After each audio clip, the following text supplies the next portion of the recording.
in general, ito pong sequence of events, meron po bang discrepancy? So iba po yung timeline po namin doon po sa timeline po ng PNP. Yes. Marami na rin pong nai-report po doon na nalunod din po sa mismong area po ng pinangyarihan din po. In that, Pero doon po sa mismong area, lagi po siyang naka-red flag. So, pag red flag po, hindi po siya basta-basta pwedeng liguan. we'll allow Ms. Veloria to speak. May nakikita ho ba kayong discrepancy dito sa report ng PNP? Yes. Thank you, Mr. Chair. Bago po ko po sabihin yung timeline ko, may I express first po muna yung the LGU wishes to sincerely condolences po yung family po ng deceased students. So iba po yung timeline po namin doon po sa timeline po ng PNP. Yes po. If the honorable body permits, pwede ko pong indicate na yung aming timeline. So ito po yung aming timeline sa MDRRMO. Once again po, magandang tanghali po sa inyong lahat. So 3:04 PM po ay may tumawag po sa aming hotline na nagngangalan po na Neta Rubio. Nagpakilala po siya na staff po ng Hermanos. Opo. And nung pong una ay sinabi niya na nahihirapan man lang pong huminga yung case. And later on, dahil choppy po yung signal, and upon probing po ng aming communications officer, ay sinabi na nga po niya na may nalulunod. Immediately po, nag-dispatch po kami ng advance on-duty personnel doon po sa area. And by 3:10 po ay nakarating po yung aming on-duty personnel o the Bacolod Emergency Response Team doon po sa area. Immediately din po nag-launch po kami ng simultaneously land, water, and aerial patrol through drone, ATV, and talaga pong merong kaming swimmer na nagpunta po doon sa scene. So by 3:14 po, tumawag po yung aking responder asking po for another backup with regards po sa additional drone. Anong oras ho yun? 3:40. 3:14 po. 3:14. Yes po.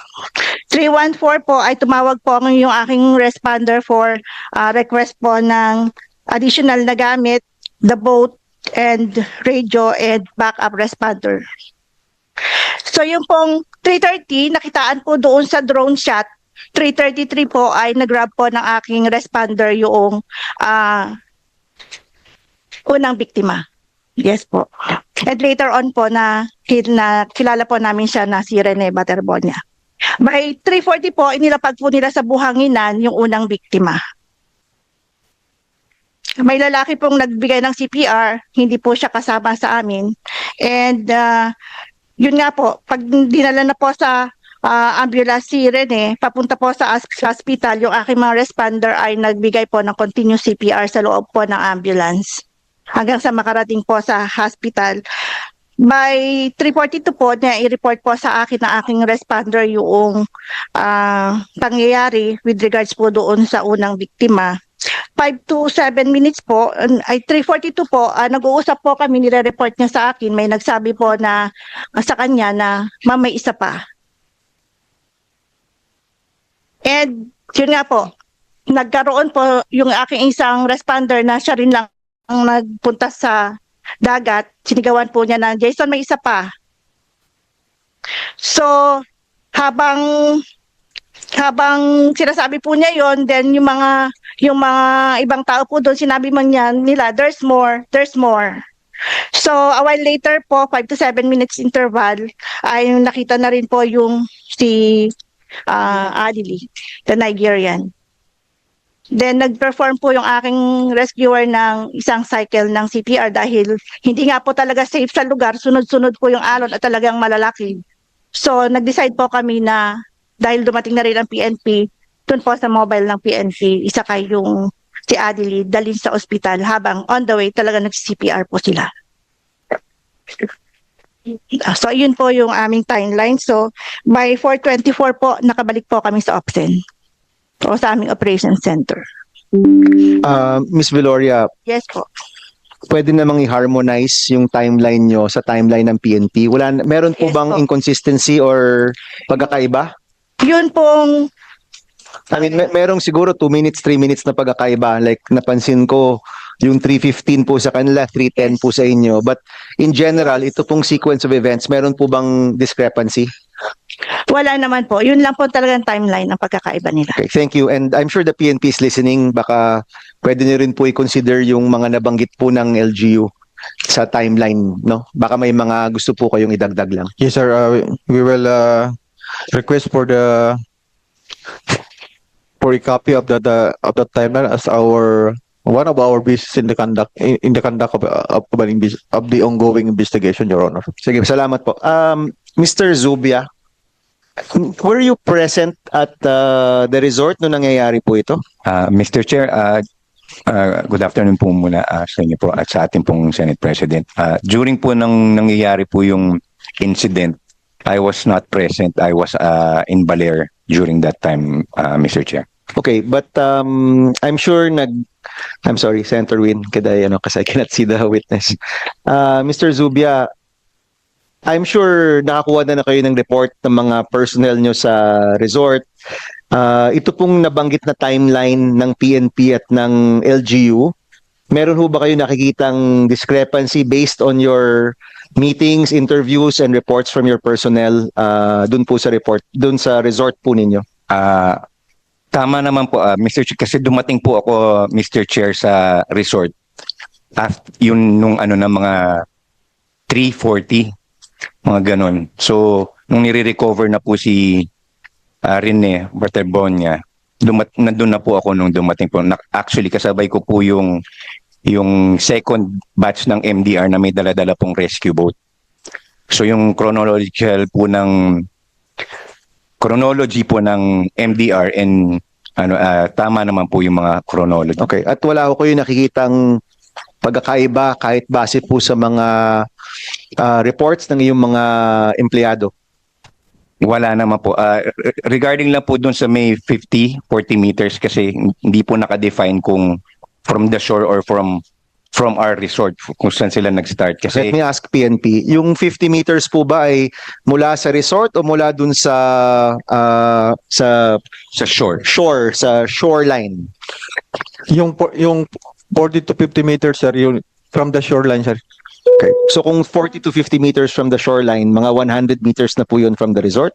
Tama po ba? Kasi nung recovery po, I don't know kung kasi medyo malayo po nung nire-recover po namin si Barterbonia, malayo po dun sa nung dumating po, malayo po sa harapan ng resort po namin. Medyo nasa kabilang resort na po siya. I mean, nasa may bakanting lote, kumbaga, hindi po sa harapan po ng resort. Okay. So, And on that day, Mr. Zubia, yung mga alon ba ay pangkaraniwan yung mga alon sa araw na yon or kakaibang lakas yung mga alon sa araw na yon? Would you have any knowledge to that? during that time, medyo normal lang po, mababa lang po yung mga alon. Hindi ko lang po kung anong yung time po na nangyari, kung meron pong unusual na waves po na tumama po sa ating mga players. Maybe I should ask the LGU. Ano po ba yung assessment nung dagat nung araw na yon? Ito po ba normal na waves in front of the resort o yung araw pong yun kakaiba talaga yung lakas ng alon sa araw na yon? Good afternoon po, Mr. Chair. Ako po yung team leader po nung napunta po doon sa insidente po. Based po doon sa nakita po namin nung araw po na yon, malalaki po talaga yung alon po. So, hindi po normal po yung alon po. Dahil sunod-sunod po yung lakas po nung alon. Can you help us understand yung klase ng mga alon dun sa shoreline na yon, no? So kasi may mga resort. So obviously may expectation na may nagsuswimming diyan. Pero ano ba sa panahong ito, sa panahong nangyari yung pagkamatay ng dalawang estudyante, was it a time that the waves were extraordinarily high or ano po ba siya? Yung season ba na to may nagsuswimming talaga o pinagbabawal ba yung swimming sa mga panahong to? Can you help us understand the situation, no, nung time na nangyari po ito? Doon po sa amin po kasi sa lugar po namin, kahit po nag-declare po ang MDR po na green flag, pero doon po sa mismong area lagi po siyang naka-red flag. So pag red flag po, hindi po siya basta-basta pwedeng liguan.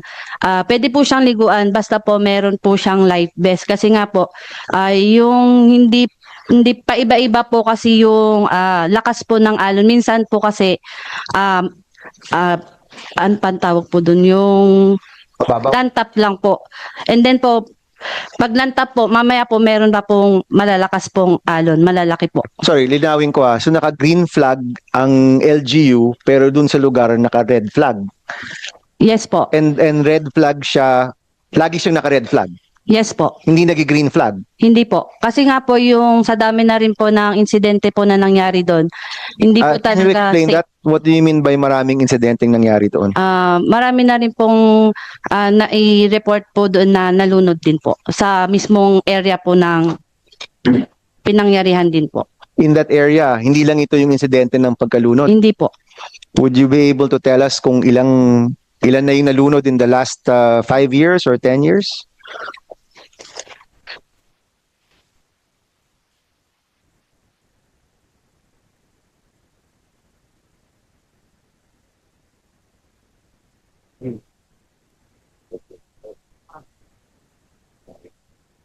Hello po.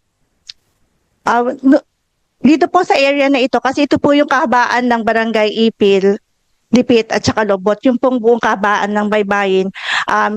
From 2022 po, including po kay Baterbonia at saka kay Adili, meron na pong 7 nalunod po doon and 2 near droning incident.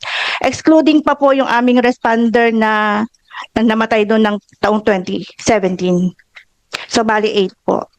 And lahat naman po yun recorded sa local police. Sorry, LGU kayo, di ba? No? Yes. So, the fact that there are resorts here, hindi ba yan problematic na yung area ay laging naka-red flag, kumbaga?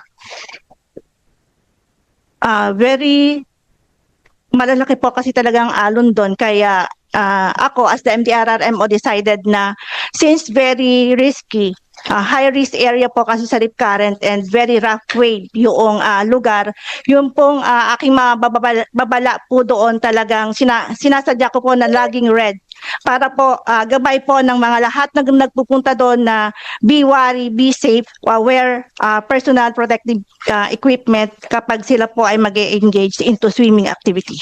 Okay. Thank you. Sige.